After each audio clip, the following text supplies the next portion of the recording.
this webinar is COVID-19 Testing Tools Explained with Medcan's Dr. Peter Nord and Michael Seliga. Dr. Peter Nord is Medcan's Chief Medical Officer. Previously, Peter was a Vice President and Chief Medical Officer at Unity Health Toronto. Mike Seliga is Medcan's Chief Risk Officer. Mike oversees all of Medcan's financial risks, including regulatory, facility, and privacy compliance. So thanks for joining us today, gentlemen. How are you? Great. Great, Chris.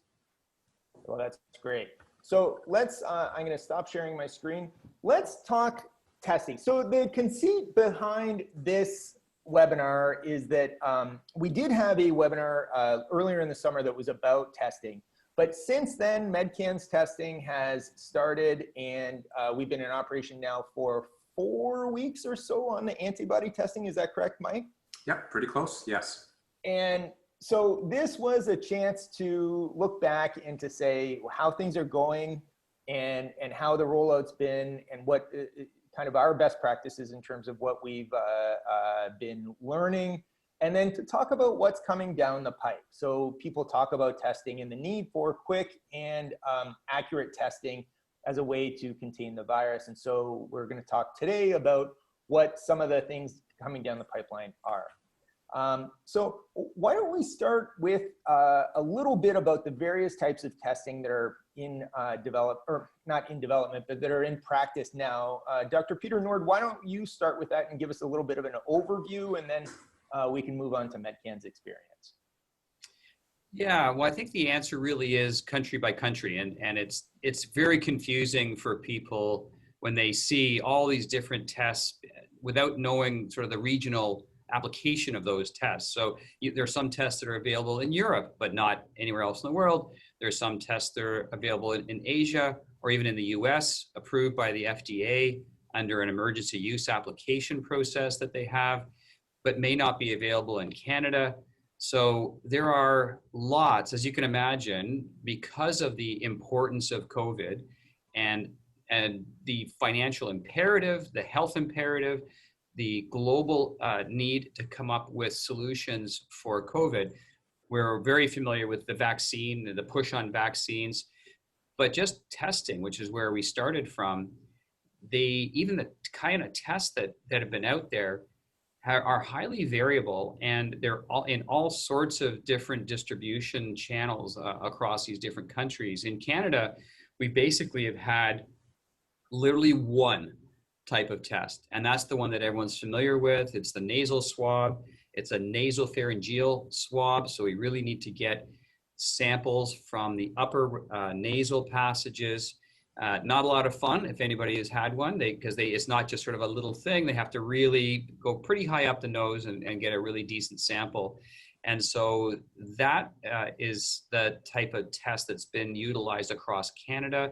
It's been highly organized and accountable through public health or agencies, right up to at the federal level, at the provincial level, and for sure at the local level. And you can see sometimes that's called PCR testing or polymerase chain reaction testing. And so that's just the way that the swabs are actually processed. And again, like we've said on other webcasts, that really shows the one thing, the presence or absence of a critical load of COVID-19 virus in a particular human body. And so you can be exposed, and within that first 24 hours, the test may actually be negative. After about 48 hours to 72 hours, most people, if they've been really exposed with a significant load, viral load of COVID-19, will have enough to turn that test positive. And then at some point, the body kicks in. We often get symptoms that are reflective of killing that virus. And the virus then gets sort of less concentrated in the body over time. And then at some point, there's not enough virus in the person to flip that test from negative to positive, so it stays negative.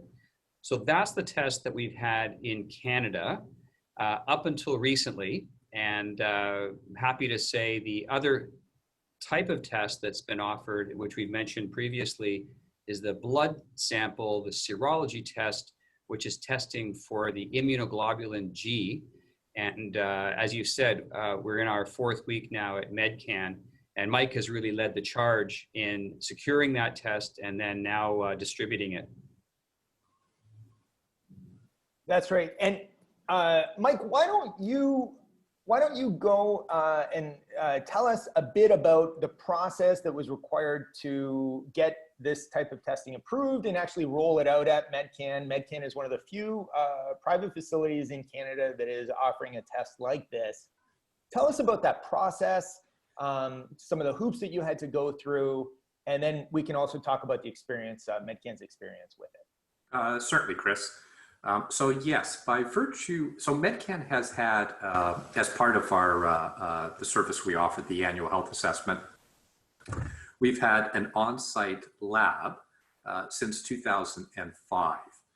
And the equipment that, what are called analyzers, it's basically the equipment that you use to run your testing.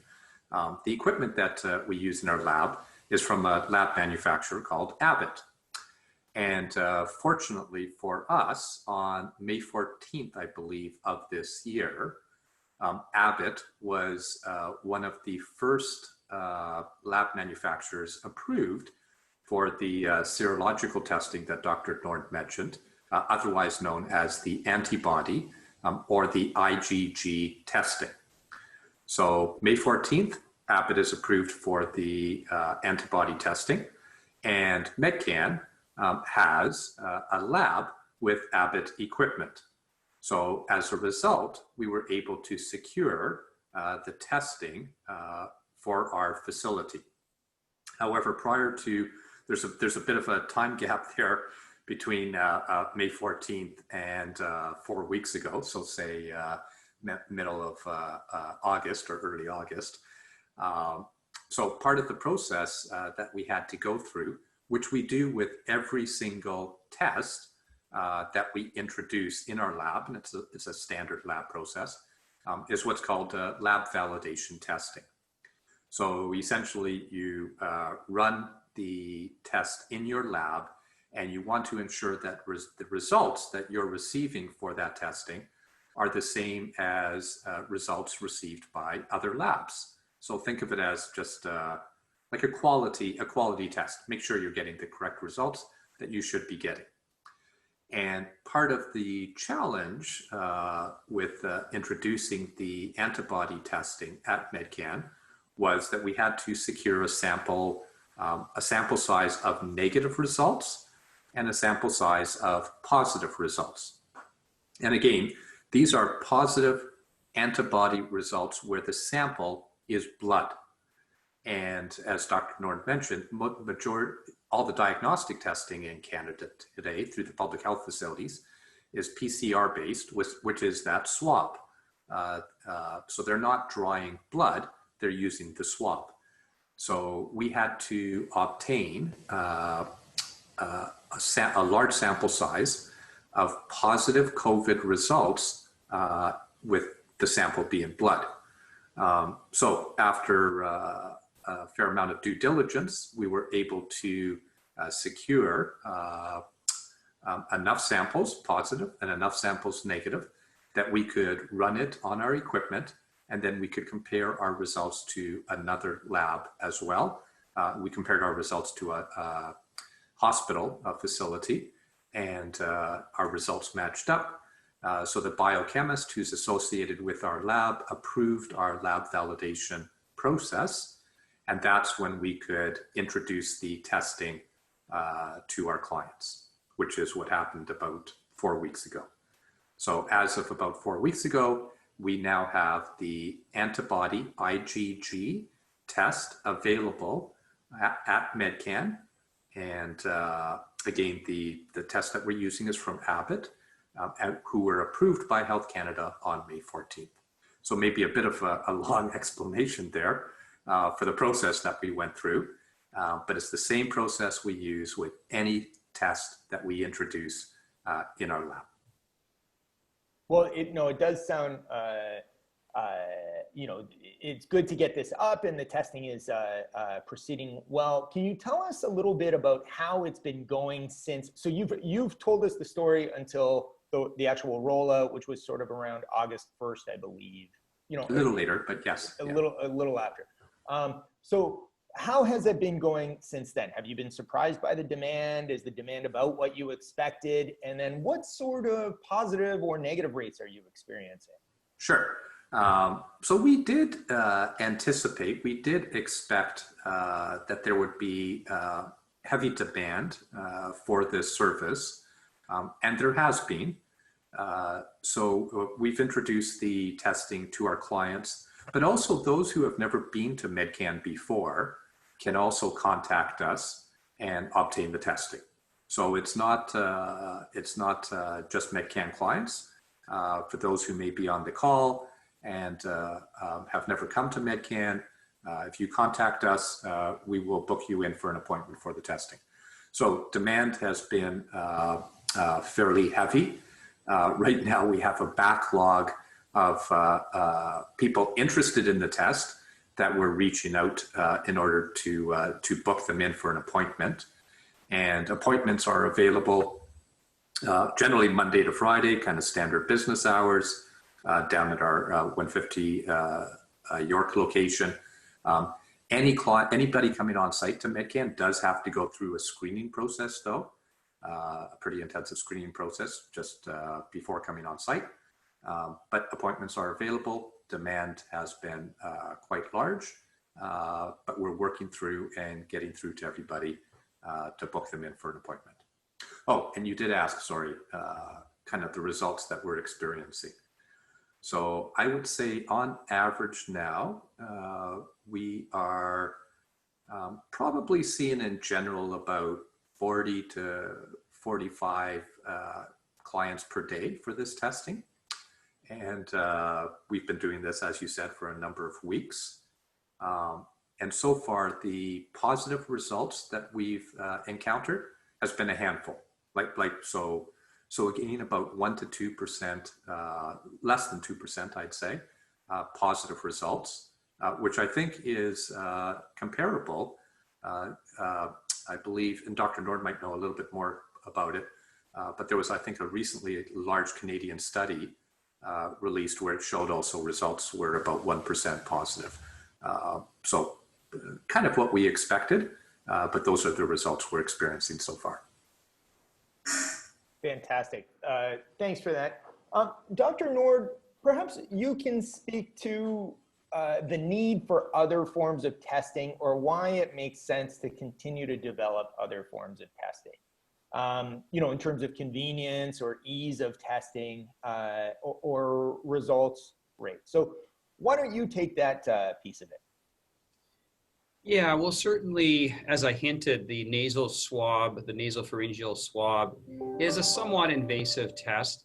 You know, some people that have had the test are a little less likely to do it again if they, you know, needed to in the future.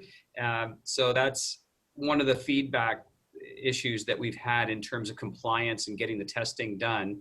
And especially poignant this week as our children are going back to school this week into next week in Ontario. Other jurisdictions, again, are generally going back to school if it wasn't over the last week or this week or next week. And for our younger population, you know, if they're going to have a nasal swab done, that's great. You may do that once, but you may not get your child to have that done a second time. And they may just opt to stay home rather than having the test. So just generally have something that's a little less invasive but also accurate is definitely something that's needed. And there's a lot of manufacturers out there that have come up with technologies that haven't been approved yet, but are lining up in the queue for Health Canada to get approval as a safe and effective testing methodology. So what else is out there? What else is in the pipeline? Yeah, so if we think about the nasal swab itself, it's trying to secure virus that would be in a mucus form from the upper part of the nose and or the back of the throat.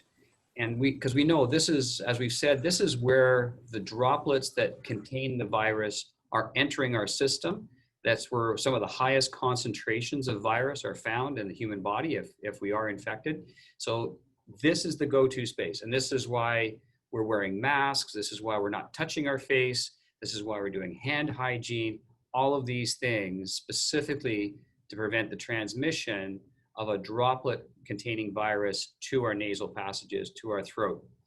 So all of the technologies generally are focused on that area. And one of the first ones that we heard about was saliva testing, or the spit test. So literally you are spitting into a bit of a vial, a bit of saliva, and they're desiccating or drying out that saliva and distilling out whether there is virus present or not virus present. And then quite similarly, going through that same sort of PCR approach that we're doing with our nasal swabs, it just doesn't require the invasiveness of the nasal swab. And it potentially can lead to individuals doing the test on their own. So theoretically, mail the test to a person's home, collect the spit test, reseal it, mail it back, get an answer back. So that's been going on in the US for some time now. Unfortunately, there was a little bit of negative press because the results were not coming out and there was quite a number of false negatives. So people that had the virus, but the test didn't actually confirm that. When they subsequently had nasal PCR testing, they found they actually did have the virus. Subsequent to that, it was found that the transit time was, if it was taking more than about a day to go from the sample collection to the lab, that was creating this false negative. So one of the things they learned is you really need to have a good mechanism to get to the lab once the test has been submitted, or in terms of whatever the collection methodology was, to get between collection and the lab was really important. Subsequent to that, other types of methodologies have surfaced and are in the process of being approved. Another one is just a throat swab, a simple throat swab, just like we would with a strep throat. So many of us have been through the family doctor's office or an urgent care concerned about strep throat. Throat swab is taken, and within minutes, we can tell whether that person has strep or not. That can help us in terms of our treatment decisions. So that's really important and not very invasive. So there are avoiding the nasal swab, but continuing with the throat swab is another opportunity to have an accurate test that's less invasive. Other technologies that are just coming up now too includes one that's essentially a breathalyzer to tell whether the person is negative or not. And that's amazing technology, literally blowing into a tube and within seconds determining that you have or have not got COVID. So when we get to that level of having a result within minutes, suddenly that opens up even more large-scale mass screening. So an employer, prior to people coming back to work, could literally screen people at the doorway and know where they're going to be isolated, home for 14 days, or allowed on site.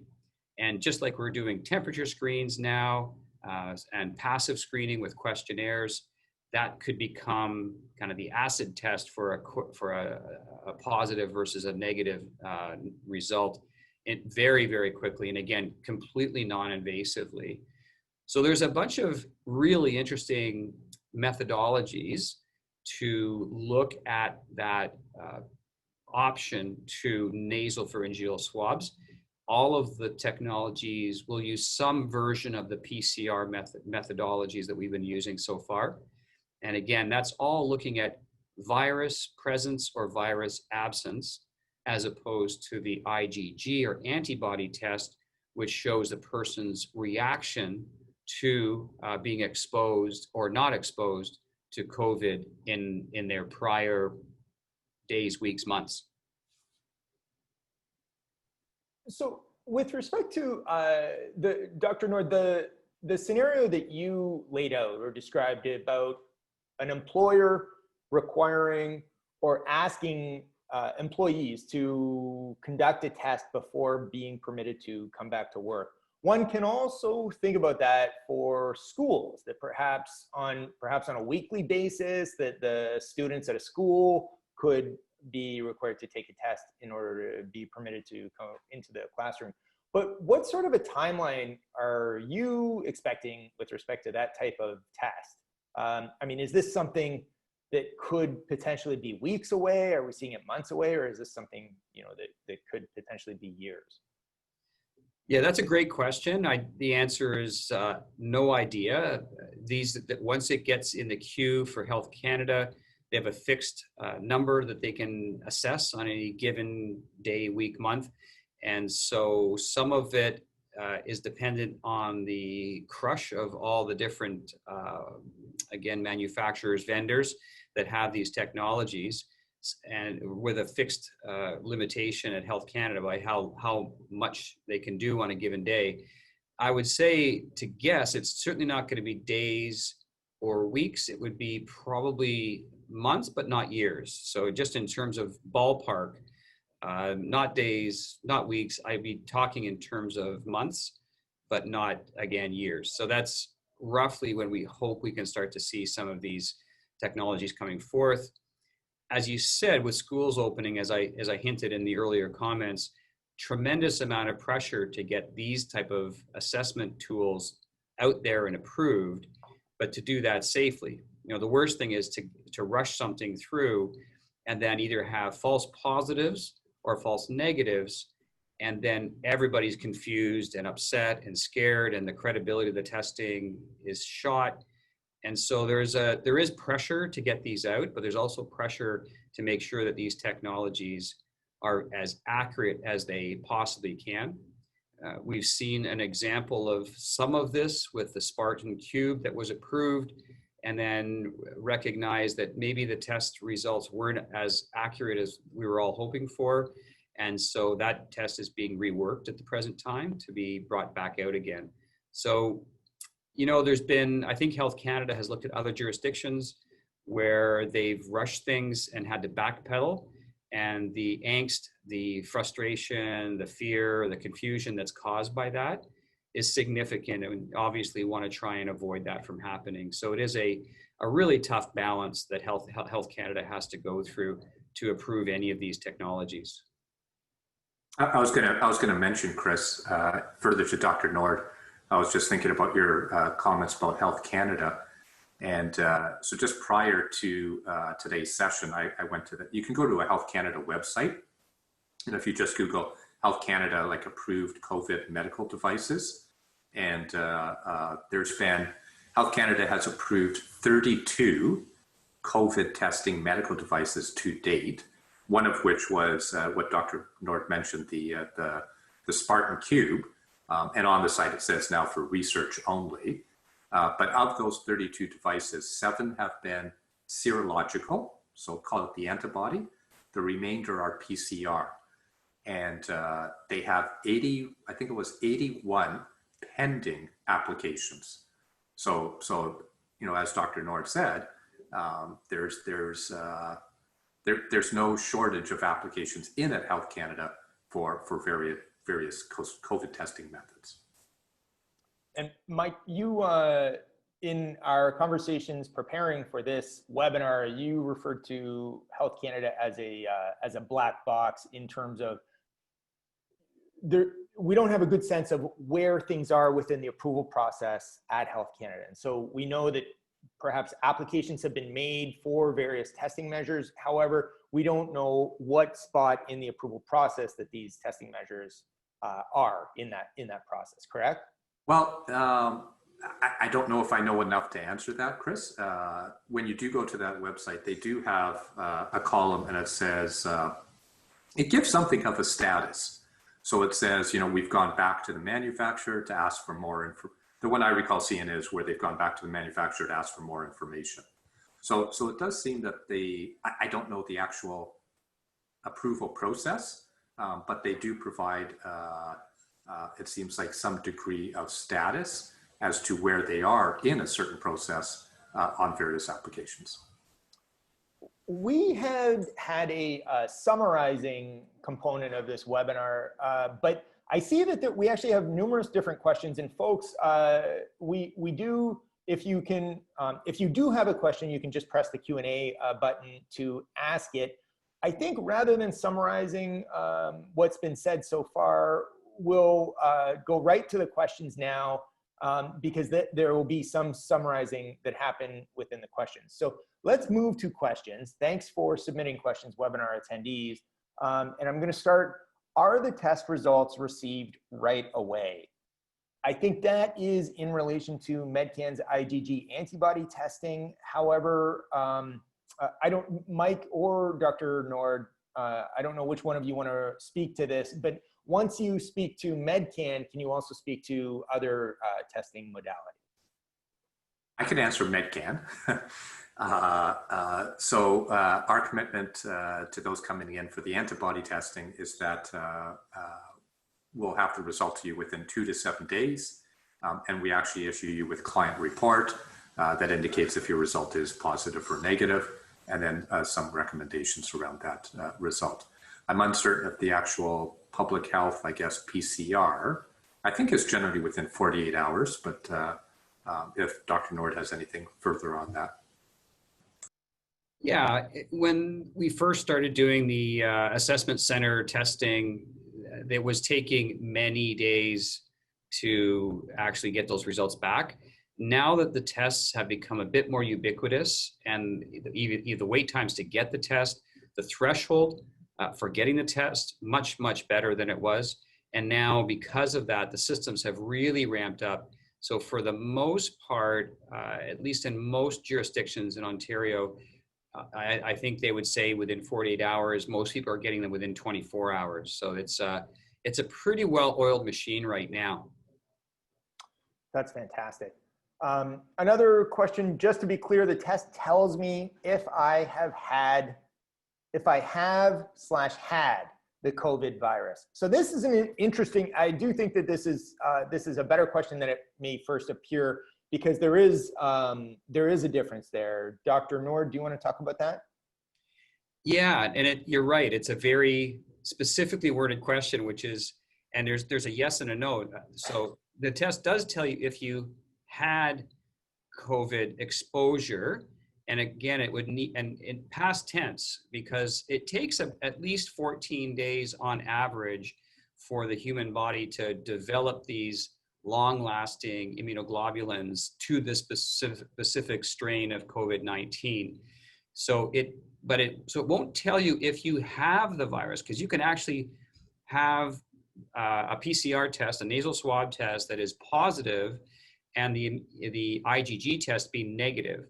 That would tell, the combination would tell us that you got this infection very recently, and so recently that your immune system hasn't had a chance to build up the immunoglobulins to the point where the blood test switches to go from negative to positive. So it's a really important distinction. So it's the IgG, or the serology, the blood sample, is looking historically, whereas the PCR test is current. Fantastic. What is the cost for the test? What is the cost for the test, and how long does the test take? So I can answer that. So the length of, so the process is, and again, from a Medcan perspective, the process is you book an appointment, you come in. It can take anywhere from, say, 15 to 30 minutes meeting with one of our nurse consultants. Because what they'll do is they'll go over client education with each individual, make sure that they understand what the test is about and what the results mean, sign a consent, and then they draw a blood sample. And that's the sample that we run on our lab. So expect 15 to kind of 30 minutes for an appointment time. And depending on whether an individual is having the test with our health assessment, or if they're having it stand alone, the cost can vary. The maximum cost would be $295, but then it goes down from there, depending on if they're having it with our health assessment as well. And Mike, how far out to get an appointment? Ooh, that's a good question. I would say at this point in time, you could probably book appointments are still available, I would say, late next week or the following week. So say about 2 to 3 weeks out. I think the next question is, Dr. Nord, I think you should probably handle this one. Do you expect that testing or vaccines will be made mandatory to attend school? And if yes, any exemptions such as religious or philosophical? Yeah, that's a great question. And once the vaccines really hit, there are a number of ethical questions that are going to go along with that. You know, initially, the vaccines will be made available to healthcare workers, first responders, then the high-risk individual population groups, mostly the elderly, just like we make influenza vaccines available to residents within long-term care homes and retirement homes, and then sort of down through other categories to the whole rest of the population. So there is a bit of a triage now, but very quickly when a vaccine is made available, it'll be made available in such quantities that it'll be rapidly available, I believe, to the general population. So I think that'll speak for itself. Whether it'll be mandatory, I highly doubt it. We've never made vaccines mandatory, at least in North America. Some other jurisdictions have tried that. It's very difficult. And yes, there will be lots of exemptions as a result of anybody trying to make this mandatory. But there will be two camps there'll be several camps that'll develop, but one camp at one extreme will be the anti-vaxxer sort of crowd. And there'll be the other camp saying, unless all the children are vaccinated, I'm not sending my child to school. And then in the middle will be kind of everybody else. But we are going to have some very challenging ethical dilemmas that are going to be coming forth from a public policy perspective when vaccines become available. And again, the vaccines are not going to be 100%. That's, if we could say that a vaccine would be 100% preventative, that would be great. No one is going to say that. So even for individuals that are vaccinated, there's no guarantee that that's actually going to provide the kind of protection that some of the headlines would suggest. This is Dr. Nord, this is a question that actually came up last week. But with respect to, while we're talking about vaccines, with respect to President Trump's, pledge to get the vaccine out, by election day, there was, talk about that. Is that something that you're taking seriously? People have talked about the vaccine coming out next spring. Was that just one of those, throwaway remarks that we have come to expect? Yeah, I would think from my perspective, from what we're seeing, that what's out there, it would be, an excellent political strategy to have that work out like that. I don't think any of the manufacturers are jumping into that and supporting of that. So I think that's all I can comment is I'm not seeing manufacturers support that November the 1st deadline. Most manufacturers, best case would be end of the calendar year, most likely the first becoming available in the first quarter of 2021. Okay, I think we're over time. I think we're coming to the end. If you have additional questions about pricing, or perhaps you want to arrange an appointment with respect to getting an appointment to come in for antibody testing to Medcan, contact client services at medcan.com, clientservices@medcan.com, and they can speak to your specific questions. Mike or Dr. Nord, anything final to discuss? I think we've had some great questions, and happy to answer any questions subsequent as well. But these are challenging times and fraught with change. And I think to the benefit of Mike and the team at Medcan, always looking to be leaders in this area and innovators. And because of the work of Mike and the support team, we're able to offer this test where nobody else really has. And really it stems from the demand. We've had so many clients and non-clients over the last 6 months ask us repeatedly about, can we have this test? When are you going to offer this test? And it's been a lot of heavy lifting behind the scenes to get it to the point where we're actually out there. So just really happy to be a part of the whole process and excited about where the future is going. And nothing further to add on my side, Chris, other than thank you for the opportunity to discuss this topic today. Okay, sorry. So we do have one more question that I think is coming in, which does speak to the content of the webinar. What is the benefit to me to know that I've had the virus at some point in the past? Either one of you. So what is the benefit to me of knowing that I have had the virus at some point in the past? Mike or Dr. Nord, do you want to speak to that? Well, maybe I'll start. The benefit really is the supposition is, and I think there still needs to be more research done on this, and we need to be really clear. And one of the things we've done at Medcan is we actually, before having the test, all of our clients will read a 2-page information sheet and sign off that they understand sort of what the test is and what the test isn't. Most people just want to know whether they've been exposed to COVID or not. So there's just sort of an interest level. The supposition is that I also will have protection, or I have the immunity against getting this COVID-19 again. And in fact, that's true. So the research would say for a period of time after the IgG is positive to that particular strain of COVID-19, you actually have very good protection against that strain. And what we've seen is that the strain does mutate a little bit. And if it changes or it mutates, the IgG protection is not there. It's only there for the very specific COVID-19 variant that would have triggered that IgG response. So it is possible to get COVID a second time, but we've noticed that it's a slightly different COVID-19 that is causing that secondary infection. So what we can say is there is likely IgG protection against a particular strain of COVID-19. What we don't know is how long that immunity lasts.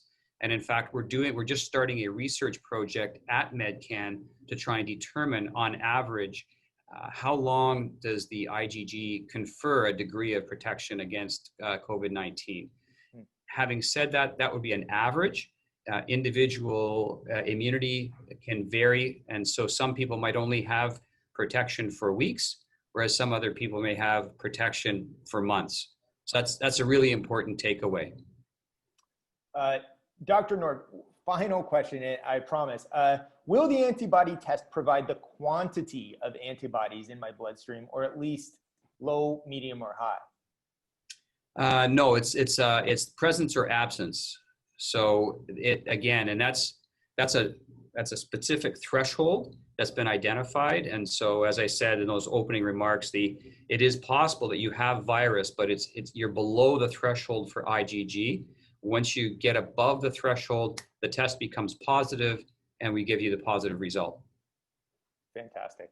Okay, we'll quickly run through. I'm not going to run through the content of these slides because we are over time, and I'm cognizant of like letting everybody get back to work. But I will we post these webinars on YouTube. And so if you want to get the content of the slides, you can just go and pause on YouTube. So that's at youtube.com/MedcanLiveWell. So we'll just kind of run through these slides quickly and then wrap up at the end.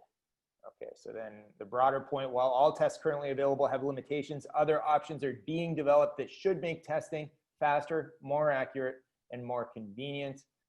Okay, we've run through questions, other resources. So in terms of the topic of preventive care and preventive wellness, Eat, Move, Think podcast episode 30 is about Chadwick Boseman and colon cancer prevention. And that actually features an interview. It features guest host Dr. Peter Nord. interviewing Dr. Jeff Axler, who is a gastroenterologist. And then finally, the next webinar, best practices to prevent breast cancer. And to sign up for that, it's bit.ly/medcan_breast screening. We'll mail out links and the link to the webinar on the YouTube channel tomorrow, and that's at youtube.com/medcanlivewell. Thanks so much, everyone, for attending. I think this has been great. It's been super informative. Thanks, Mike, and thanks, Dr. Peter Nord.